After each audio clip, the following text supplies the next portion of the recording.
Hello and good evening, everybody. It is great to be back, and I'm sure the question that is on your mind is, where the heck have I been? Well, I have been battling allergies for the past week or so, and to be perfectly frank, last week I was just simply not up to making another episode of Album Rant. I could barely talk, and I know it would not be anywhere close to the level of quality that you people expect. So I thought it was best to put off the episode until this week when I feel much better and more up to the task. And having said all that, I would like to return to the world of Metallica for the evening, who were the very first artist I ever talked about on this show. And I want to look at something a little bit more obscure and out of the mainstream than what you might have been expecting. And I gotta kind of put this in context a little bit. First of all, Metallica, I'm not sure if they invented the genre of thrash metal, but they sure as heck perfected it, and they sure as heck popularized it, no doubt about that. There are a couple of LA boys who formed in the year, I think it was 1982, 1981, 1982 or so, and they were very heavily influenced by heavy metal and punk rock groups at the time, such as the Ramones, Diamond Head, the Misfits, and Merciful Fate. And they released 3 incredibly strong albums in 1983, 1984, and 1986, entitled Kill 'Em All, Ride the Lightning, and Master of Puppets. And I love absolutely every single one of them, and I will definitely be talking about them later on this show. When I cannot give you any guarantees, I cannot tell you exactly when that's going to happen, but it is going to happen. No matter what, it is going to happen. But anyways, they were fronted by rhythm guitarist and lead vocalist James Hetfield, drummer Lars Ulrich, lead guitarist Kirk Hammett, and bassist Cliff Burton. And for the longest time, about 3 or 4 years, it seemed like they could do no wrong. They put out masterpiece after masterpiece after masterpiece. And having said all that, I have to talk about a rather serious subject. I think I alluded to this on my pilot episode, but tragedy struck the band in late 1986 when bassist Cliff Burton died in a bus accident and tragically lost his life.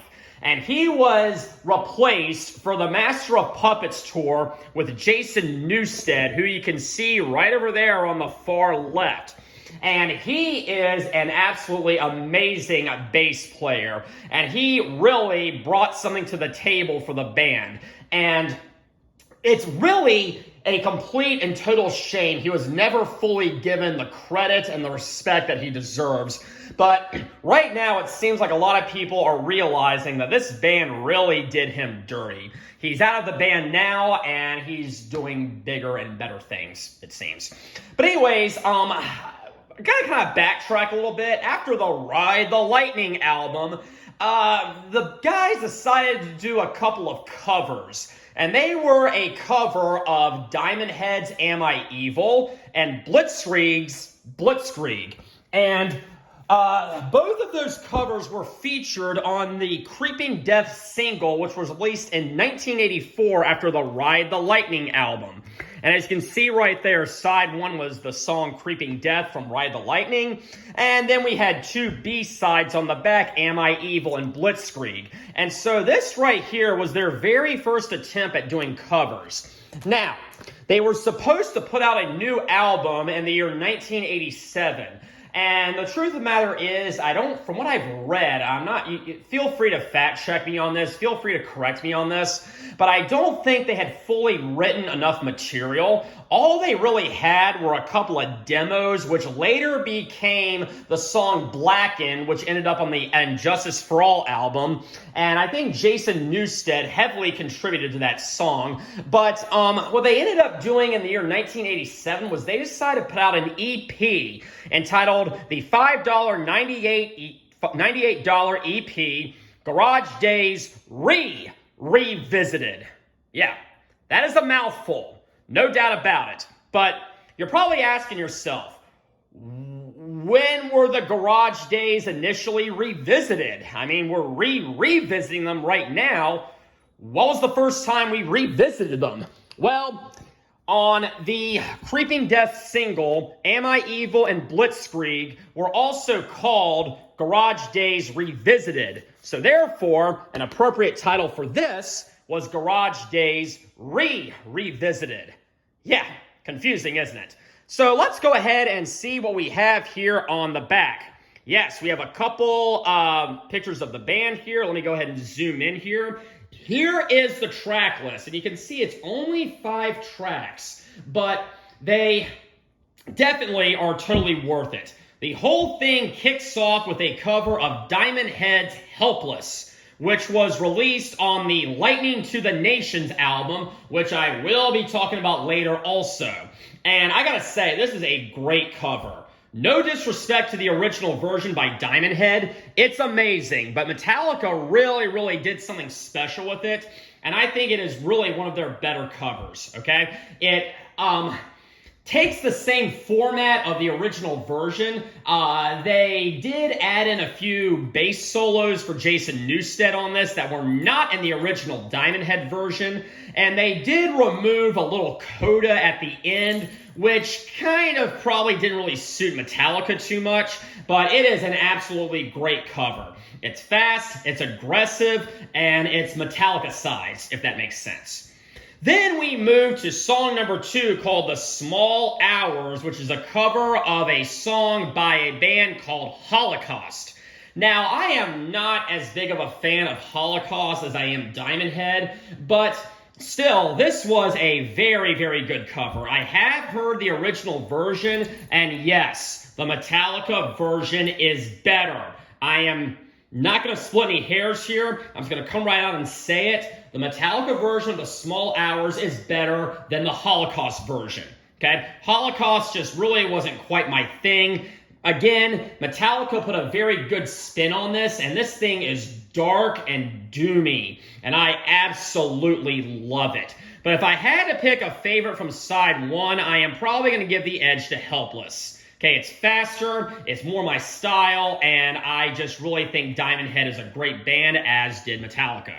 So now we move to side number 2, and most of these are covers of punk songs, such as The Weight, which is a cover by a band called Killing Joke.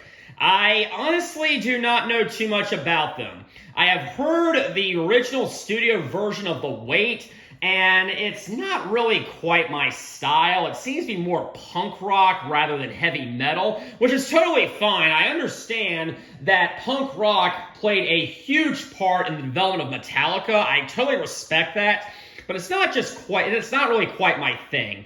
But absolutely, it is a good cover, okay? Again, it's been Metallica-sized, if that makes sense. I kind of invented that word right there. But Metallica does a great cover of this. The opening riff, if you ever saw this, was in the movie School of Rock, which was good for what it was, but many people don't recognize it. But that is it's Metallica covering Killing Joke. Then we come to a song called Crash Course in Brain Surgery. Oh, that sounds like a horrible idea. But it's a cover of a song by a prog rock band called Budgie. And I've heard a few Budgie songs, and I don't think it's really quite my thing either. And, you know, they do a decent cover here. I probably would put the Metallica version above the Budgie version just because I like Metallica better. But it's pretty disposable, but it's worth a listen. And then we come to what is a combination of 2 separate songs, Last Caress and Green Hell, by the Misfits, who are fronted by Glenn Danzig, which is a punk band.